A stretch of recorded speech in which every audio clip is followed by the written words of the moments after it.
जय सिया राम। आप सभी लोग कैसे हैं? आप सभी लोग बहुत ही अच्छे होंगे।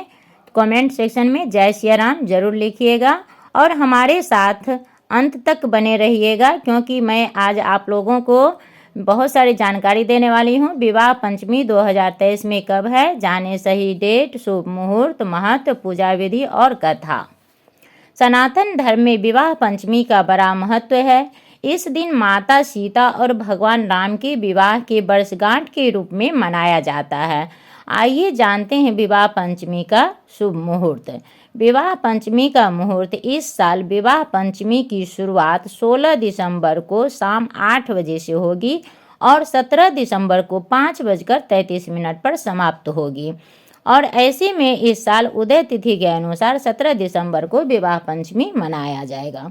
विवाह पंचमी का महत्व हिंदू धर्म में हर साल मार्गशीर्ष माह शुक्ल पक्ष की पंचमी तिथि को मनाई जाती है। धार्मिक मान्यता है कि इस दिन भगवान राम का विवाह माता सीता से हुआ था, इसलिए हर साल विवाह पंचमी के रूप में भगवान राम और माता सीता के विवाह का सालगिरह मनाया जाता है। सनातन धर्म में विवाह पंचमी का बड़ा महत्व है। इस दिन मंदिर में भव्य कार्यक्रमों का आयोजन किया जाता है और माता सीता और श्री राम भगवान की पूजा उपासना किया जाता है। आइए जानते हैं विवाह पंचमी की पूजा विधि। विवाह पंचमी के दिन सुबह जल्दी उठें और स्नान आदि करें और उसके बाद एक चौकी लेकर उस पर पीला कपड़ा बिछाएं। भगवान राम और माता सीता की प्रतिमा स्थापित करें।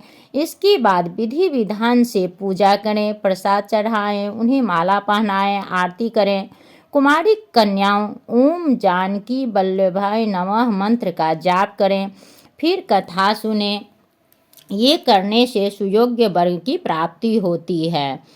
कथा पढ़ने, सुनने और सुनाने से वैवाहिक जीवन भी सुखमय होता है। तो अब मैं कथा सुनाती हूँ। राम राजा दशरथ के घर पैदा हुए थे और सीता राजा जनक की पुत्री थी। मान्यता है कि सीता का जन्म धरती से हुई थी। राजा जनक हल चला रहे थे, उसी समय उन्हें एक नन्ही सी बच्ची मिली थी जिसका नाम उन्होंने सीता रखा था। सीता को जनक नंदिनी के नाम से भी पुकारा जाता है। जनक नंदिनी जब बड़ी हो गई तो एक बार सीता ने शिवजी का धनुष उठा लिया, जिसे देखकर राजा जनक आश्चर्यचकित हो गए। इस धनुष को परशुराम के अतिरिक्त और कोई नहीं उठा पाता था। बस राजा जनक ने उसी क्षण निर्णय लिया कि जो इस शिवजी का धनुष उठा पाएगा उसी के साथ सीता का विवाह होगा। सभी देश के राजकुमारों को यह संदेश भिजवाया गया। सीता के स्वयंवर के लिए घोषणा भी करा दी गई। वहाँ पर कई देशों के राजकुमार आए और उसी स्वयंवर में भगवान राम और लक्ष्मण ने भी भाग लिया, पर कोई भी शिवजी के धनुष को नहीं उठा सका। राजा जनक बहुत ही हताश हो गए और उन्होंने कहा कि क्या कोई भी इस पृथ्वी पर वीर नहीं है? क्या यह पृथ्वी वीर विहीन हो गया है? क्या कोई भी मेरी पुत्री के योग्य नहीं है? तभी महर्षि वशिष्ठ जी ने भगवान राम को शिवजी के धनुष को उठाने का आदेश दिया।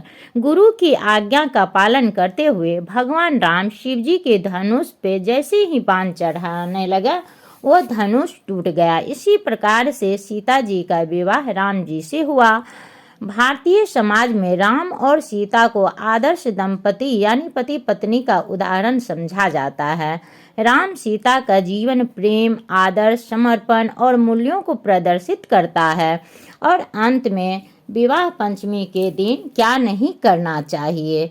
विवाह पंचमी के दिन राम और सीता का विवाह हुआ था, पर इसके बावजूद भारत के कई स्थानों में इस दिन विवाह नहीं होता है, यानी कि कोई भी मांगलिक कार्य नहीं करना चाहिए।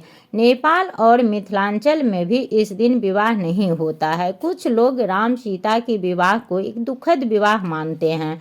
राम और सीता के विवाह के बाद बहुत कष्ट का सामना करना पड़ा। 14 वर्ष का वनवास दे दिया गया था। वहाँ से आने के बाद गर्भवती हुई तो राम ने उनका त्याग कर दिया। तो इस प्रकार से दोनों का जीवन बड़ा ही कष्टों से भरा हुआ था। इसलिए विवाह पंचमी के दिन विवाह नहीं किया जाता है।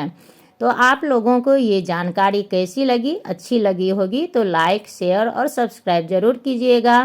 फिर मिलती हूँ नेक्स्ट वीडियो में।